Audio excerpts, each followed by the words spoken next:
What's up, boys? Here talking about helmet setup. Guys for night vision, guys without. Some different options and configurations I carried over the years.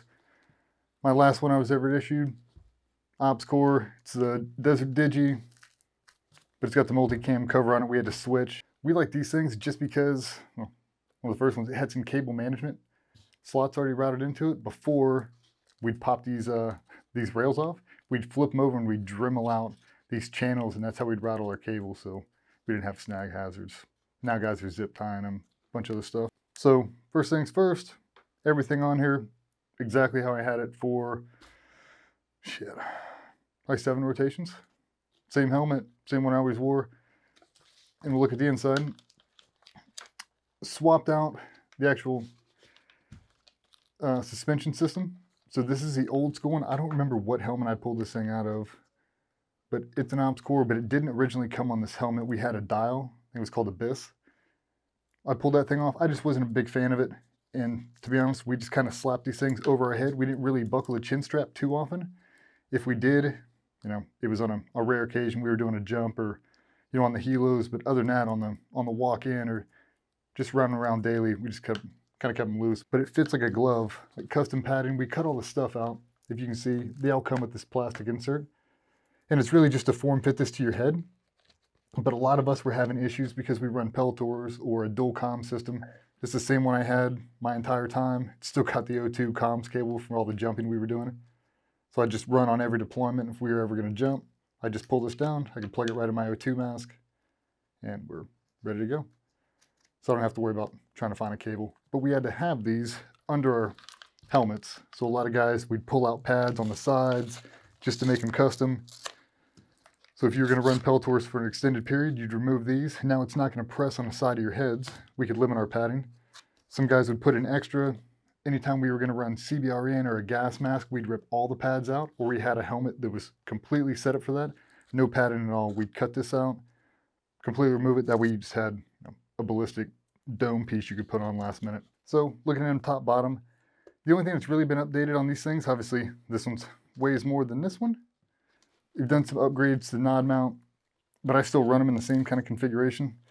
You'll see on all of them, I run a bungee and I run a heavyweight retaining band. Look at this thing, it's been indented in from just sitting up here. And basically that slamming into the top here, flexing so hard. Some of the wear and tear that happens on these, but as long as it still works, you get full range of motion. They're all good, still secure. Running a light on this one, positive on off. And on the back here, so running counterweights. We used to do it back in the day. We used to take duck weights on decoys, lead shot. We'd kind of conform around. And we started realizing we were literally just carrying weight. Just on the back of your head for no reason, had no form or function. We went from a battery pack. This is the very first one. There's no strobe component to it. Just holds 4 1, 2, 3 batteries. So you'd have to have some sort of artificial strobe. S&S makes a mana strobe. We'd run those on top. And then the upgraded battery packs later, now they have an IR strobe built into it. Still runs the same cables that run the whole system. This is how I ran it right when I first got there. I ran a tourniquet on the back. A guy that mentored me when I first got there was a super badass dude, and this is how he ran his tourniquet. And it made sense to me because of the counterweight. He's like, I want a little bit of extra weight in the back just to help the balance point on my helmet when I put it on, because we have so much weight up front with 4 tubes, with anything. A lot of weight up front.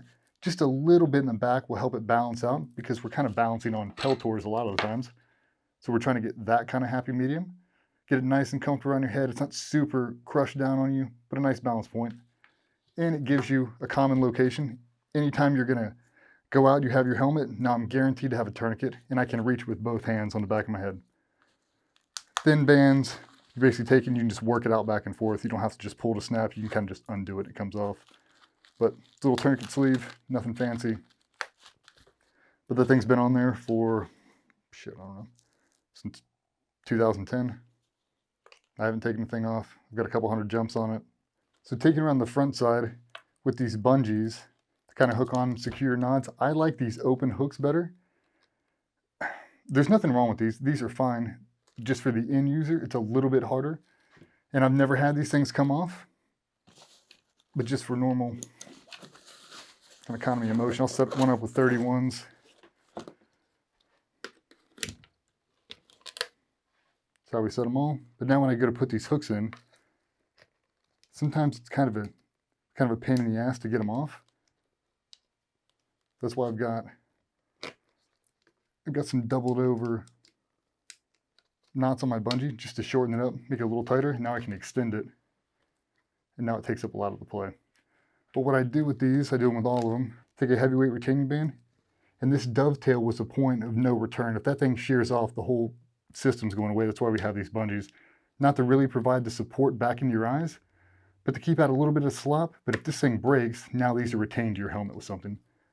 But a guy told me this little cool trick. We go right at the dovetail in between, and then if we loop it around everything, it provides just enough tension to take out that little bit of slop. Now they don't rattle. We've got 556 holes punched in here. Just helps with filtering in the light. The lighting conditions change a lot. That allows it to kind of autofocus. We're not stuck in one fixed point.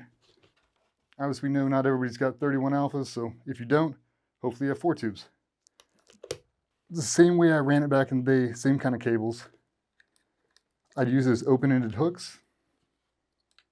Same thing here. You can see how long how bad these things have been stretched out over the years.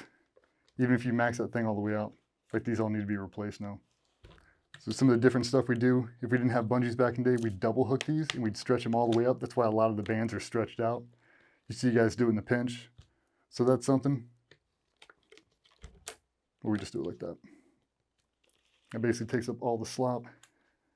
That is sucked all the way into my eye line, and then the finite adjustment we're doing is just here to try to see what kind of tilt you want on it. Do I want them up or down, right in my eye line, and then make sure my balance point's there, but you don't want them shaking around. So that's the way that I was running those. Main things I look for in a helmet: modularity, customization. Is it easy on the end user? I'm biased, I like OpsCore stuff. Team Wendy makes really good stuff. I like their padding system, Team Wendy, and their suspension system better than most. I don't have them in here, but I have used them in the past and I like them. But I like the ability just to be able to cut stuff off and can it, rip out the entire pad and customize it to yourself, knowing you're not going to mess with the structural integrity of the helmet or the ballistic properties. If I'm running dual comms, no comms, if I have a beanie on, I need to be able to make this whole system work. And I feel like now the major brands that do ballistic helmets have it pretty dialed in, dude. I tell guys now, don't rush the process of making your system your system. Make it right, make the padding fit right, make the whole thing built around you. If you don't like a light on the side, switch it. If you don't like a light at all, can it. Make this thing to where when you put it on, you know if there's anything that's been distorted. You know if your nods have been pushed in that far. Like, you know, as soon as you put your helmet on, you're like, what the fuck? Extend them out, you know your tilt exactly where it needs to be. That way, every time you put it on, it feels the exact same. The more comfortable you are in these, the better you're going to perform on them, because there is a significant learning curve to doing anything at full speed with night vision.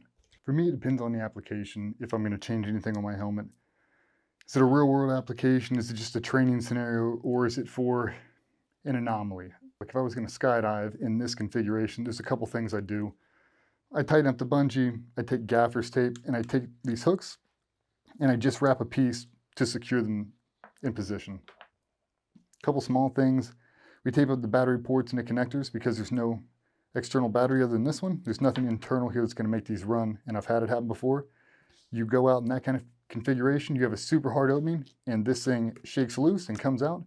This is a very, very hard thing to find when you're under a parachute. You're just doing this. Now you've got multiple hands going, you're trying to fly, and you're trying to find this, and the only way you can is if you don't have gloves, which on most parachute jumps you wear them, and you're trying to find that detent in here at night and trying to get that white line to line up in here, and it's not an easy thing to do. I've had it come out on there and on the back of this thing. So for the jump stuff, we tape those up, make sure that doesn't come out.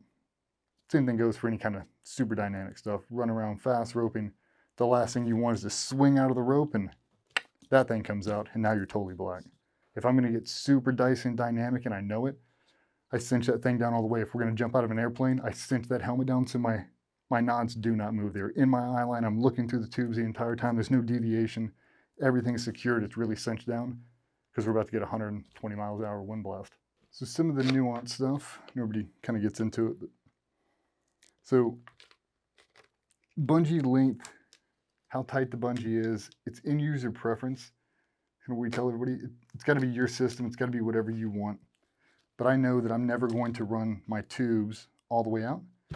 That gives me plenty of room, and it gives me plenty of room to bring them up and stow them.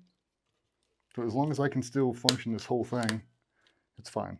This has never really been a big snag hazard for me. If it is, that's one of the reasons I carry extra gaffer's tape. The one thing I don't really like about this right here is this little bit of cable management.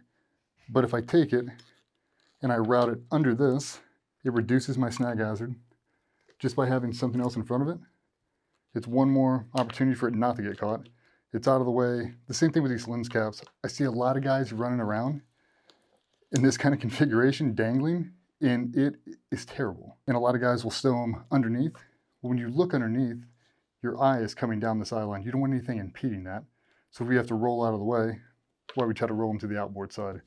There's no chance of my eye trying to look down this lens, just not where it's going to be. It's either up out of the way or they're in front of my eyes. But a lot of times in CQB, we have to look underneath our tubes just a little bit, and a free, clear line will allow us to process more information.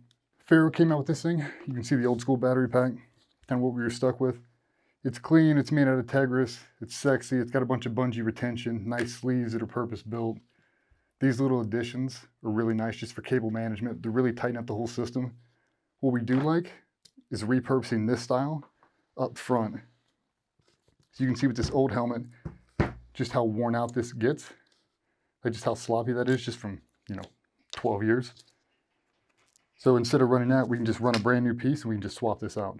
So we can cut a custom length. We just run it through the eyelet and now we're golden. So that's what we'll do with this. I'll just swap out another set of these from Faro and I'll update my system. But I don't wear this anymore, it's just nostalgia.